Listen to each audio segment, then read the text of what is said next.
దేవుని యొక్క ఆజ్ఞను గనక మనం మీరామంటే అటు ఆత్మీయంగానూ మరణిస్తాము, శారీరకంగానూ మనం మరణిస్తాము. ఇంకా క్లియర్గా చెప్పాలంటే కనుక ఎన్నో అవమానాలు కూడా మనం ఎదుర్కొంటాము. దేవుడు పెట్టిన ప్రతి ఆజ్ఞ కూడా మన మంచి నిమిత్తము, మన మేలు నిమిత్తము, మన కుటుంబానికి మేలు కలిగే విధంగా, మనం ఉన్న సమాజానికి మేలు కలిగే విధంగా ఆయన ప్రతి ఒక్క ఆజ్ఞలను పెట్టినట్టుగా మనం చూడొచ్చు. మన జీవితం అనేది ఎట్లా పడితే అట్లాగా దేవుని చిత్తానికి వ్యతిరేకంగా వెళ్ళటం వల్ల మరి ఎవరు ఊహించినంత మెజరబుల్ థింగ్స్లోకి మన లైఫ్ అనేది వెళ్ళిపోతుంది, డేంజర్ జోన్లోకి వెళ్ళిపోతుంది. ఆయన పెట్టిన ప్రతి ఒక్కటి కూడా, అంటే ఇప్పుడు వ్యభిచారం అనే ఆజ్ఞ గురించి మనం ఆలోచించాం అనుకోండి. వ్యభిచరించడం ద్వారా ఎన్నో రకాల ప్రాబ్లమ్స్ అనేవి ప్రతి ఒక్కరు ఎదుర్కొంటారు. అబద్ధం ఆడకూడదు, దాని ద్వారా ఎన్నో రకాల ప్రాబ్లమ్స్ ఎదుర్కొంటారు. శారీరకంగా ఎన్నో సమస్యలు ఎదుర్కోవాల్సి వస్తుంది, ఆత్మీయంగాను ఎన్నో సమస్యలు ఎదుర్కోవాల్సి వస్తుంది.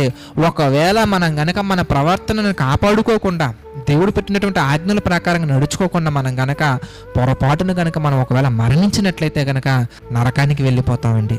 కాబట్టి ఆజ్ఞను అతిక్రమించడమే పాపము, పాపము వలన వచ్చే జీతము మరణము.